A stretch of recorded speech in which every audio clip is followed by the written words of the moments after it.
का chapter class 8 का history का चैप्टर 3 देखेंगे। The chapter name is struggle against the British rule. An opposition began to develop. The British East Indian Company established its rule in India. अब जैसे हम लोगों ने previous chapter में स्टडी कर चुके हैं कि किस प्रकार से जो ब्रिटिश थे वो हमारे देश में व्यापार करने के उद्देश्य से आए थे and how they developed their business in India. तो जैसे उन्होंने अपने पैर पसारे, जैसे उन्होंने भारत पर अपना पैर जमाने चालू किए, वैसे जो भारतीय थे वो किसी न किसी रूप में अलग अलग जगहों से उनका विद्रोह करना प्रारंभ हो गया था। तो आज हम इस चैप्टर में देखेंगे कि जैसे कि हम जानते हैं कि फर्स्ट फ्रीडम स्ट्रगल 1857 को माना जाता है, लेकिन उससे पहले भी बहुत सारे ऐसे स्ट्रगल्स थे जो हमारे देशवासियों ने ब्रिटिश के साथ किए थे और वही छोटे छोटे स्ट्रगल्स और फिर बाद में जो बड़ा रूप लेके स्वतंत्र भारत को स्वतंत्र करने के लिए लड़े गए थे।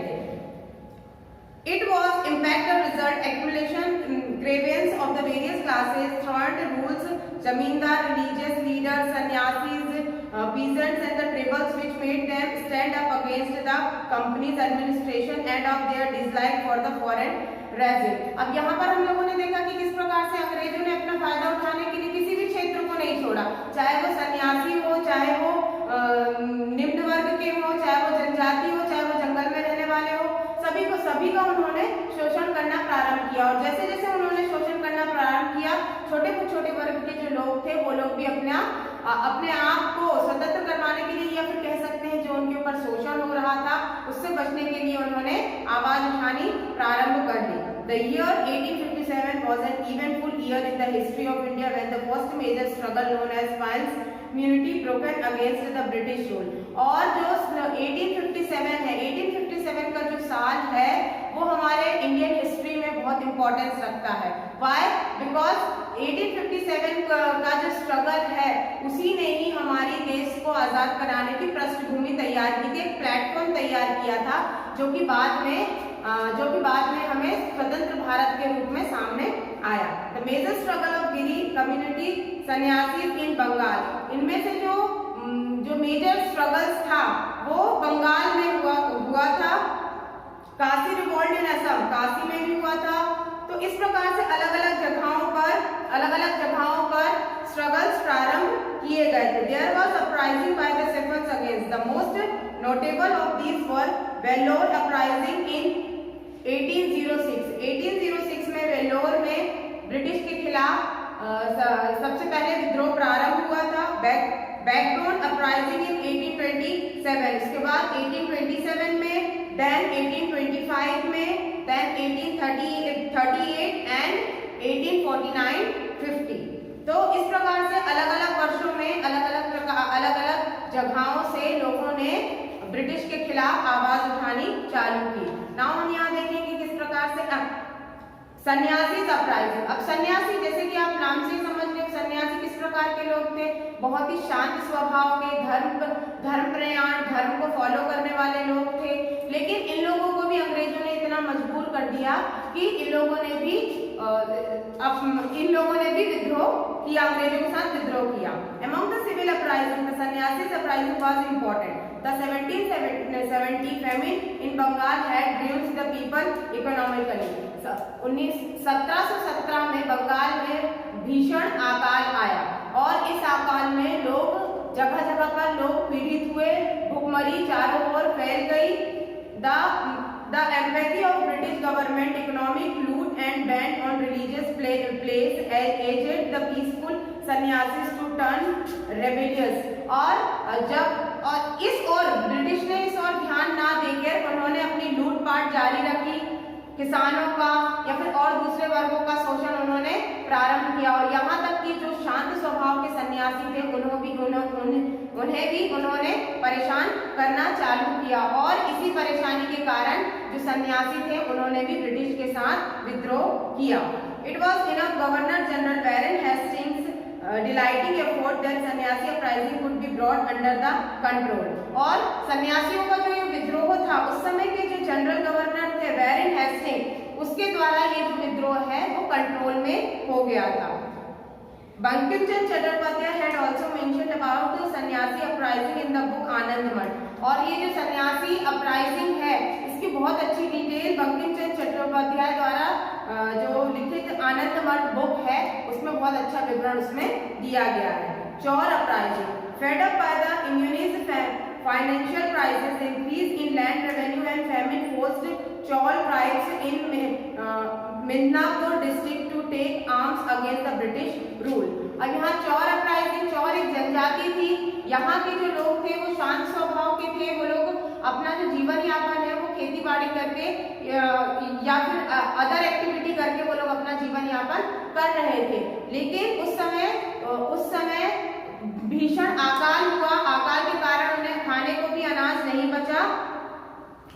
तो इस कंडीशन में जो ब्रिटिश है उन्होंने उन पर बिल्कुल ध्यान नहीं दिया, उनकी बिल्कुल आर्थिक सहायता नहीं की और उन्होंने अपनी सहायता खुद करने के उद्देश्य से ब्रिटिश से विद्रोह करना उन्होंने प्रारंभ कर दिया। और ये जो इंसिडेंट है ये 18th सेंचुरी की स्टार्टिंग में प्रारंभ हुआ था।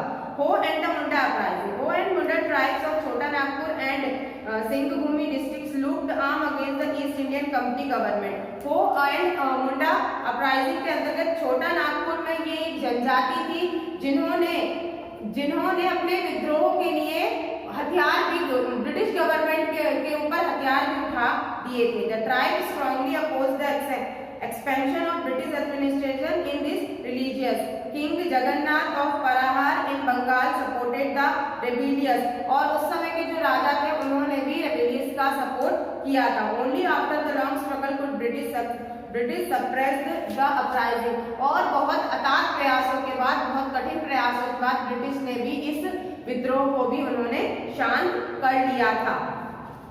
Call uprising, call of the छोटा Nagpur were up in arms when their land was given the Muslim and Sikhs। अब यहाँ कॉल अपराइजिंग क्यों हुआ? क्योंकि इनकी जो कॉलों की जो जमीन थी वो मुस्लिम और सिख को बांट दी गई थी। तो इसका विद्रोह उन्होंने